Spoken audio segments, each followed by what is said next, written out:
जय सिया राम। तो आज हम अपने प्यारे कथा रसिक श्री सीताराम जी को उनके जिन दिव्य प्यारे भक्त का चरित्र श्रवण कराने वाले हैं।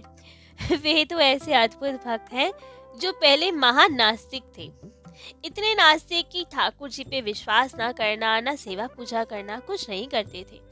और बाद में ठाकुर जी की एक ऐसी लीला भई कि वे परम संत बन गए, श्री अनंतानंदाचार्य जी के शिष्य बन गए, अद्भुत भक्ति करने लगे। तो उनका नाम है श्री रंग जी। तो श्री रंग जी जयपुर प्रांत में धौसा नाम के ग्राम में रहते थे। अति के सरावगी वैश्य थे, बनिए थे, परंतु बिल्कुल ही नास्तिक थे। ठाकुर जी पे कुछ विश्वास नहीं करना, भगवत भक्ति नहीं करना, कोई भक्त का आचरण था ही नहीं, ना भक्ति ना ठाकुर सेवा, कुछ भी नहीं था। इनके एक नौकर हुए, वे नौकर भी इन्हीं के समान महान नास्तिक, छली कपटी, विश्वासघाती, परोपकारी ऐसे ही थे। शुभ कर्म तो भूल कर भी नहीं किया था उस नौकर ने, कभी प्रवृत्ति ही नहीं कि किसी का कुछ भला किया जाए, कुछ शुभ कर्म किए जाए। तो ऐसे ही वे नौकर था। वे नौकर तो इतना बड़ा पापी था कि न जाने कितने जन्मों से दुराचरण करता था, और जिसके फलस्वरूप बार बार यमपुरी जाकर दारुण यम यातना सहता था। बार बार उसे नरक ही भोगना पड़ता था। नरक भोगता, फिर वो कर्म खत्म होते, फिर पृथ्वी पर आता, फिर दुष्कर्म ही करता, फिर नरक जाता, फिर पृथ्वी पर आता। इतनी बार नरक जा चुका था, लेकिन ज्ञान की उत्पत्ति नहीं हुई, भक्ति का उदय नहीं हुआ था जीवन में। तो जितनी बार भी मनुष्य शरीर लेता, सब व्यर्थ कर देता और हर बार मरकर यमलोक ही जाता। इस बार तो श्री धर्मराज जी ने इसको बहुत डांटा फटकारा, कहा, हे महामंद महानीच, तुम हर बार यहाँ आ जाते हो, कुछ अच्छे कर्म नहीं करते हो। तब तो इसने हाथ जोड़कर कहा, महाराज मुझे आप नीच ना कहिए, हमारा तिरस्कार ना कीजिए, अपमान ना कीजिए हमारा। अरे आप धर्म के राजा हैं, तो मैं पापों का राजा हूँ। तो इस प्रकार आप और मैं तो बराबर हुए ना, आप धर्म करते जाए, मैं पाप करते जाऊं, तो मैं भी पापियों का राजा हूँ, इसलिए तो बार बार यहाँ आता हूँ। तो आप मेरा इतना अपमान ना किया कीजिए, आप और मैं तो बराबर के हुए। अपने पापों का वर्णन करने लगा धर्मराज जी के आगे। लेकिन इतनी चतुराई सुनकर तो धर्मराज जी रीझ गए और उन्हें अपने सब यमदूतों का मुखिया बना दिया। जैसे कि कोई सबसे बदमाश हो, क्लास में भी तो उसे मॉनिटर बना देते हैं ना, कि सबसे खराब लड़का यही है, इसे ही मॉनिटर बना दो तो शरारतें थोड़ी कम होंगी। वैसे ही काम यहाँ किए गए। धर्मराज जी ने इतना पापी देकर इसे यमदूतों का ही मुखिया बना दिया, क्योंकि इसमें क्रूरता, निष्ठुरता, निर्दयता सब बहुत सीमा तक बढ़े हुए थे। और यमदूत तो ऐसा ही चाहिए जो बहुत क्रूर हो, जिसे किसी को दंड देते हुए दुख ना लगे। तो बस ये वैसा ही था, खूब क्रूर था, निष्ठुर था, निर्दयी था। तो यमदूतों का हेड बना दिया इन्हें। तो अब वही यमदूतों का हेड बनता और खूब आनंद से रहता। पृथ्वी लोक पे आता, जब किसी की मृत्यु होती, प्राण हरने आता और खूब आनंद से रहता। एक समय की बात, उस गुलाम ने, उस यमदूतों के मुखिया ने धौसा गांव ही जाने का निश्चय किया। वहां पे एक बंजारे को लेने ने आना था, उसका समय पूरा हो गया था। तो अब गांव पहचान लिया इसने और सोचा, अरे मैं तो मरने से पहले यही था, मेरे मालिक यही है, नमक खाया है मैंने अपने मालिक का, तो क्यों ना उसे चेतावनी देता चलूं, उसे समझाता चलूं कि अभी भी समय है, भगवत भक्ति कर लो, वरना बाद में उन्हें भी जैसे हमने भोगा वही सब भोगना पड़ेगा, नरक की यातनाएं भोगनी पड़ेगी उन्हें भी। तो क्यों ना अपने मालिक को थोड़ा चेता दिया जाए, जिससे वो सही मार्ग पे लग जाए। तो बस यही सब विचार करके वो ही यमदूत का मुखिया, इनका नौकर, इनके सामने प्रकट हो गया, रंग जी के सामने प्रकट हो गया। अब तो रंग जी देख के डर गए, अरे तुम तो मर गए थे, यहाँ कैसे आ गए, कौन हो तुम, भूत तो नहीं बन गए, क्या हो तुम।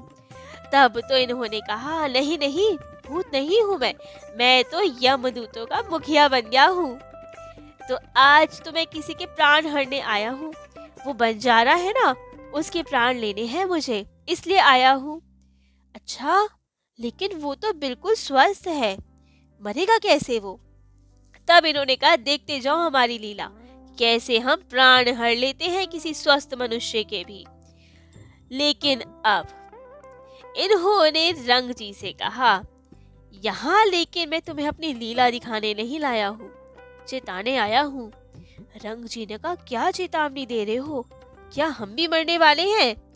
तब तो इन्होंने कहा मरना तो एक दिन सबको है, तो सावधान हो जाओ। यदि दुष्कर्म करके मरोगे तो नरक की यातना भोगनी पड़ेगी। और सब नरकों का वर्णन करने लगे, क्या क्या होता है, खौलते हुए तेल में पकाया जाता है। अब तो रंग जी बहुत डर गए। तब तो उस यम के दूत ने बताया कि मैंने तो इतने पाप किए कि यमराज जी ने मुझे दूतों का ही सरदार बना दिया। लेकिन आज आप पे दया आ गई मुझे, तो इसलिए आपको सावधान करने आया हूँ। भजन पूजन कर लो, वरना घोर यम यातना भोगनी पड़ेगी तुम्हें। तब तो वे बहुत डर गए कि सच में भजन नहीं किया तो घोर यम यातना भोगनी पड़ेगी। लेकिन अभी भी मन में संशय कि कैसे यमदूत है, कैसे प्राण हरते होंगे, क्या यातना भोगनी होती होगी। तब तो उस यमदूत ने कहा, चलो मेरे साथ, दिखाता हूँ तुम्हें। और उसी बंजारे के पास गया, कहा, देखो भला चंगा खड़ा है ना यहाँ पे, अभी देखो मैं कैसे इस बैल के सींगों में सवार होता हूँ और ये बैल ही इसके प्राण हरेगा। तब तो वे दूर खड़े होके देखने लगे कि एक बैल के साथ माल लाद कर वो बंजारा बहुत आनंद से खड़ा था। तभी बैल को खाली भूसा खाता देखकर खूब आनंद से बैल बार बार सिर हिलाता और बंजारे ने थोड़ा सा बैल को अपने हाथ से झटका दिया कि थोड़ा हट। तभी बैल ने क्रोध में भरकर सींग बंजारे के पेट में गाड़ दिया और सारी उसकी आंतें निकाल दी। तुरंत उसका प्राणंत हो गया, क्योंकि बैल के सींगों में तो यमदूत बैठे थे ना। तब तो ये सब देख के रंग जी की आंखें खुल गई कि अरे कितना बुरा हुआ इसके साथ। अभी स्वस्थ खड़ा था, तुरंत प्राणों का अंत हो गया इसके। तो मतलब भक्ति कर लो, कब आपके जीवन का अंतिम दिन हो, कौन सा क्षण अंतिम हो, कह नहीं सकते हैं। जैसे इसके अभी स्वस्थ होते हुए भी प्राण निकल गए, वैसे ही हमारे भी कभी भी प्राण पखेरु उड़ सकते हैं। हमने तो कुछ पुण्य कर्म किए ही नहीं, नरक में तो जाना पड़ेगा यदि भक्ति नहीं की तो बस। वो ऐसी लीला दिखाई ठाकुर जी ने, ऐसे नरकों का वर्णन किया उस यमदूत ने कि अब रंग जी तो संभल गए। तुरंत अनंत आनंदाचार्य जी के पास गए, शिक्षा दीक्षा ग्रहण की और भगवत भजन में लग गए। जैसे कि कहा गया है, भजन बिना नर मरघट को भूत, श्यामा श्याम रटे रसनासो तिनको जान सपूत, मिनु हरि भजन करम सब अकरम, आठों गांठ कपूत, एक अनन्य भक्ति बिनु कीने, धृग करनी करतूत, निष्दिन करत कपट छल भाजी, समझे नहीं आऊत, सरस माधुरी अंत काल में मारेंगे यमदूत। भजन नहीं करोगे तो यमदूतों के हाथों पिटना ही पड़ेगा, तो लग जाओ भजन में। अब तो श्री रंग जी दिन रात ठाकुर जी के भजन सुमिरन में ही लगे रहते, खूब प्रेम से अब ठाकुर जी के भक्त बन गए। एक समय की बात, श्री रंग जी ने देखा कि उनके पुत्र दिन प्रतिदिन सूखते ही जा रहे हैं, बहुत भयभीत रहते हैं। तब तो पुत्र को पास बुलाया और पूछा कि क्या बात है, इतना क्यों भयभीत रहते हो, क्यों सूखते जा रहे हो। तब तो रंग जी के पुत्र ने कहा, मुझे रात को भूत दिखाई देते हैं और वे मुझे बहुत डराते हैं, इसी कारण मैं सूखता जा रहा हूँ। ना भूख लगती, ना नींद आती, कुछ भी नहीं करने की इच्छा होती, दिन प्रतिदिन उस भूत का डर बना रहता है। तब तो रंग जी ने कहा, अच्छा ये भयानक प्रेत भूत कब से दिख रहे हैं। तब तो रंग जी ने कहा कि चिंता ना करो, आज तुम्हारे स्थान पर हम सोएंगे और रात होते ही अब रंग जी पुत्र के स्थान पे सोने चले गए। तभी वे प्रेत प्रकट हुआ और रंग जी तो अब इतने बड़े भक्त बन चुके थे कि भूत प्रेत क्या ही बिगाड़ पाए उनके। ठाकुर जी के भक्तों को कोई कुछ नहीं कर सकता। तो अब जैसे ही प्रेत को देखा, रंग जी क्रोध में आ गए और एक लकड़ी लेकर मारने को दौड़े प्रेत को। अब तो प्रेत बहुत डर गया, दैन्यता पूर्वक आया और उनके चरणों में पड़ गया। कहा, कृपा कीजिए, मुझे इस पाप योनि से मुक्त कर दीजिए।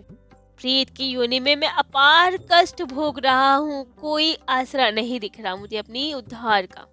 आप ही एक ठाकुर जी के इतने भक्त हैं कि आप मुझे सदगति प्रदान कर सकते हैं, कृपा कर मेरा उद्धार कीजिए। तब तो रंग जी ने पूछा, लेकिन ये योनि तुम्हें प्राप्त कैसे हुई, कैसे प्रेत बन गए तुम?